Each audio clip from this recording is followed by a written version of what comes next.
Good afternoon, ladies and gentlemen of YouTube. Today's video should be quite an interesting one because we're going to be talking about recording with iPads again, like we do quite often. Today is going to be almost a history lesson because quite often I get asked when people have an iPad through YouTube comments, is there just a way to use a splitter so that I can just plug my guitar into the mic input and use the headphones? And my first reaction is, and there's a reason for that. Now, back in the very early days of recording guitars with iPads, the only option available was one of these. This is IK Multimedia's original iRig. Now, this has a guitar input on one side, a headphone output on the other, and this just jams into the headphone socket. And I'm not even sure from the weight of it whether there's anything in there at all or whether it is just an adapter of some kind. But this is kind of, the first guitar interface that I was even aware of that existed. Now this is where we've come to. This is an Audient iD4. This is my favourite new little interface at the moment. That this can be powered off a little USB battery brick and works with iPads and has a dedicated DI input and a separate headphone output. Now the question is, how much of a difference does that make with something like, say, bias effects? So when you plug your guitar in, how much of a difference does it make? So we're going to explore that today. Alright, so this is the original iRig. I'm using bias amp with a high gain 5150 style tone. You can hear a lot of noise in the background, but hopefully that's just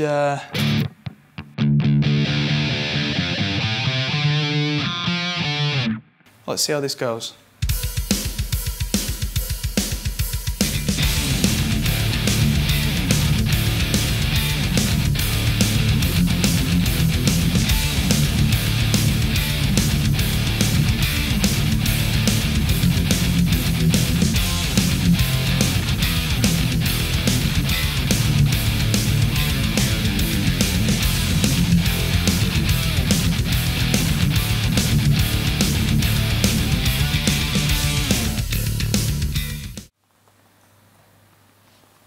Okay, let's just quickly make a second track and do this in stereo.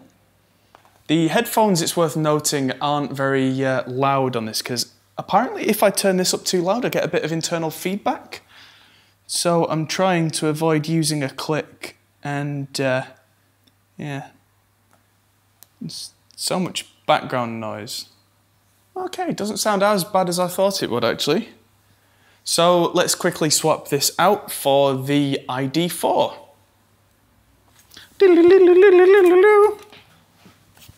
Okay, so we're back and now we have the Audient iD4 plugged in. I did say this was going to be quite a short one today. This is just comparing how kind of a cheaply made, like early design doesn't quite compare to the new modern design. So I've matched the gain in bias effects so that the amp sounds like a monster. However, I'll just hit record so you can hear this. If I hear how that sounds angry and full and clear. There's no noise gate on there, but there's no hiss, there's no That's exactly what I would look for in a decent interface. And the fact that this is portable and that I don't even need a gate on a high gain sound like this. Watch this.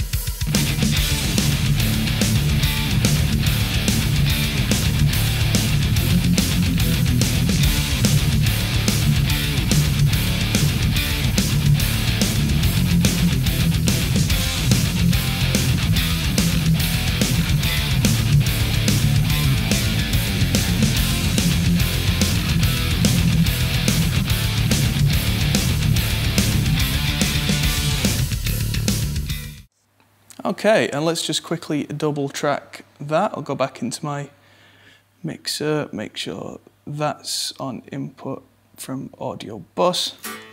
One thing that's worth noting on this listen back, where we're going to listen without the backing, just the guitars and the noise, is that the iD4, the guitar, is really chunky and it thumps and it feels lively, and there's hardly any noise, and that's because a good DI box, as I keep saying, is really important. And in a portable situation, the fact that this interface has a dedicated DI channel, arguably not as good as a dedicated proper DI box, but if you think kind of cheap piece of plastic, DI in an interface, and then kind of real DI box in kind of that order, this is a massive step up. So, I mean, I probably could carry around a separate DI box and phantom power it off the iD4 as well, which you can do, still on battery, still portable. Then that would be the ultimate in tone, but that becomes quite bulky, but it is possible. So hopefully this has been interesting for you. We'll show you the guitar tones now and then back to the studio.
Hope you found today's video useful. It's kind of definitely gives some background and context.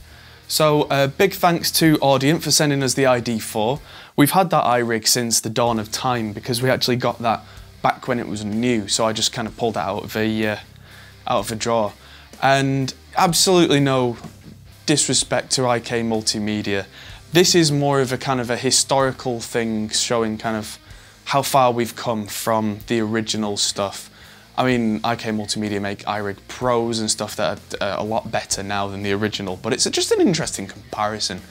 So, yeah, that's why we use things like interfaces when recording with an iPad or a laptop, or that's why we don't just get those little adapters and jam into microphone inputs, because that's what happens. So, thanks for watching. If you want to see more stuff like this, let us know in the comments and hit the subscribe button, and things like that will inevitably pop up as we get the feedback from you guys. Hit the like button if you found this amusing or useful in any way. And big thanks to our patrons on Patreon who help to fund us making these kind of videos, because this takes our studio time making these kind of videos. And it really helps for you guys to get involved and be kind of part of what is now becoming quite a large kind of community of you guys. At the point of filming this, there are nearly 3,000 of you, and I'm sure by the time you see this there'll be more. But without your help, there's only so much we can do. So thanks for watching. I'm Adam Steele for the Hot Pole Studios, and we'll see you in the next video.